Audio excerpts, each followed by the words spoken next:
Hey everybody, it's Audrey, and today I am sharing my page that I created with this month's sketch at Creative Scrappers. So what we're doing now at Creative Scrappers is instead of having a reveal at the beginning of the month, we're going to spread the reveals out throughout the month. So my day is today. So there was the sketch you saw that Christine created, sketch number 302 for this month, and I decided to take a little different twist on this sketch. So if you look at the sketch, you can see like these blocks in the background and that are supposed to be for pattern paper, but I decided to make that one big triangle my photo. So I fiddled around in Photoshop a little bit, trying to get my photo just right. And this is what I came out with as a little triangle-shaped photo. And I think it's about 7 inches, 7.5 inches big. And then the rest of this square that's kind of in the background, I'm going to fill in with some pattern papers. So I thought that I was going to use this title for that corner of the square, the top left corner. But I do end up changing it because it looked like that title piece was just too white. I thought about maybe putting some background paper behind it to make it stand out a little bit more, but I wanted to add a lot more color in because I'm doing this on white cardstock. And by the way, the reason I chose the white cardstock instead of pattern paper is because of the design of this, like having the triangle-shaped photo and having a lot of these triangles and different patterns in the background. I thought it might get too busy if I used a pattern paper for the background, so I'm just going to stick with white. So I had measured my photo again just to be sure of the size, and I am cutting some triangles and squares to fit into that empty space up there. I picked out some colors that matched, well, I thought matched my my photo. These papers, by the way, I have a mix of a Chamel line and an Amy Tan line. I think the Amy Tan line is better together, maybe. And the Chamel line, I have no idea, I can't remember. Anyway, that's where these papers have come from. Oh, this is, and Dear Lizzie. This is the Dear Lizzie Saturday line as well. Okay, so my thought is to keep this design as it is, just like this, use those colors, and then kind of embellish the triangle areas. I do make one little change here. I wasn't really happy with the color of that dark blue square. I thought it was taking away from, it picked up a lot of the dark blue in my daughter's, well, she's actually wearing pajamas in this picture, but in her clothes. So I wanted to use something that was a little bit lighter, so I chose this aqua blue instead. So I have gone through the die cut and ephemera packs for this Amy Tan collection and the Chamel collection. I think, I don't know, maybe the Dear Lizzie one too. And I just kind of picked out a few things that I thought I was going to use. I love those flowers. They're so pretty and a great color. And I love that there were both acetate flowers in there and regular die cuts. And then this sticker sheet also goes along with the collection, and it had some, it's all clear stickers, which is cool. And I really wanted to use some of the black and white lines, just the plain simple black and white stickers. And I'm going to fussy cut out some other leaves from this paper that you can see on the right there as well. In addition to cutting out the flowers and stuff, as I go along, you'll see that I am trying to balance the colors as well. So I have the kind of reddish and yellowish flower on the bottom left there, so I'm going to add the pinkish and yellow and red on this cluster. And again, you'll see that as I go through and start adding all the embellishments, I'm trying to balance the color.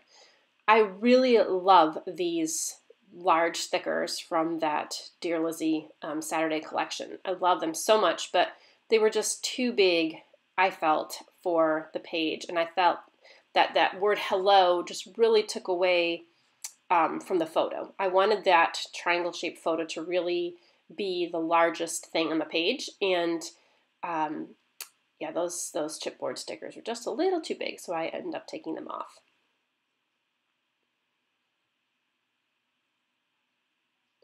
I slipped a piece of that polka dot paper there behind the background because I thought about adding a border, which I do go back and do. I'm not sure if I do that on camera at the end, but I just felt that the white edge of the layout was just too plain.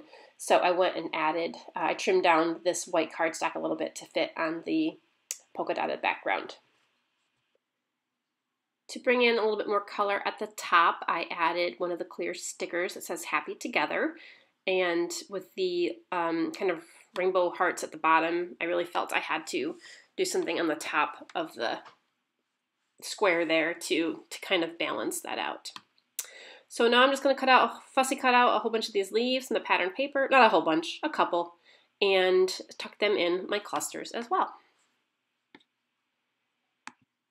Okay, in addition to the leaves, I fussy cut out some of these really teeny tiny flowers, and I just love how they kind of scatter across the page. And I really needed kind of a black and white sketchy element at the top of the page too, to kind of balance out those two black and white leaf clusters. So those little flowers do just that.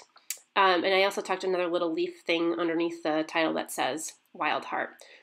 So I'm just going through the sticker packs for these collections and just trying to find other little bits to fill in and embellish. There are just so many things in this collection. I love it. It has some great phrases. It also I picked out some of these white, they're white clear stickers. Well, they're clear stickers with white writing. It's a little bit hard to see on the photo. You can see it much better in person.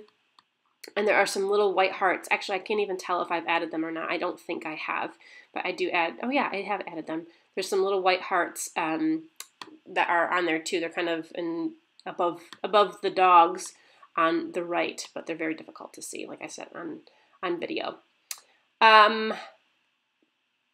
What I'm really doing right now is trying to balance the colors again and make sure I have all the colors in all the clusters. On the bottom left cluster, there's a little arrow with kind of like an aqua colored arrow, and I added that in to help balance that aqua triangle there on towards the top right. I stuck that Happy Together sticker down and to kind of keep my place where all my things were, because I haven't glued anything down yet.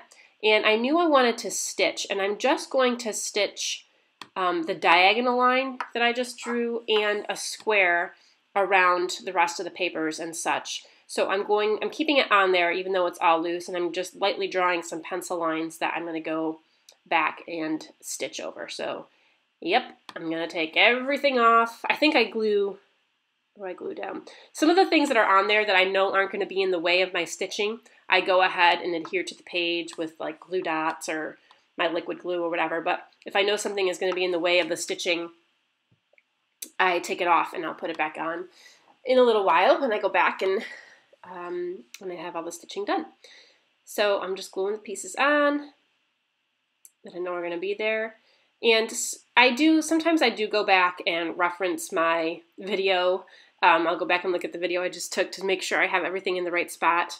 I know it would be easier just to take a picture, but I don't always do that. So I do go back and watch the videos sometimes to make sure that I get it all where it's supposed to go. By the way, these are actually my mother's dogs, and my daughter is so good with them. They're very good dogs. My mom has done a great job training them, and one of them is like a certified therapy dog. She goes into nursing homes and schools, and so they're very good dogs. But my daughter is like the dog boss. She just takes them on their leash, and she plays dress up with them, and she, plays circuses with them, and the one dog doesn't like it very much. She hides every time Charlotte comes around. She's not aggressive about it at all. She's just kind of a scaredy cat and doesn't want to be near Charlotte because she knows she's gonna, have to do stuff. So, but they're good dogs with her. Anyway, I have stitched on those lines that I drew, and I only stitched with a white thread. I kind of wish I stitched with a different color thread, just to make it stand out a little bit more. Maybe a red would have really brought it together, or even a yellow thread would have been pretty as well.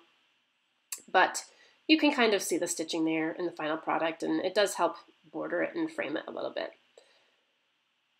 I chose that little tag that says "Let's go" because that's what Charlotte always does with the dogs. She'll put them on the leash and say, "Come on, let's go."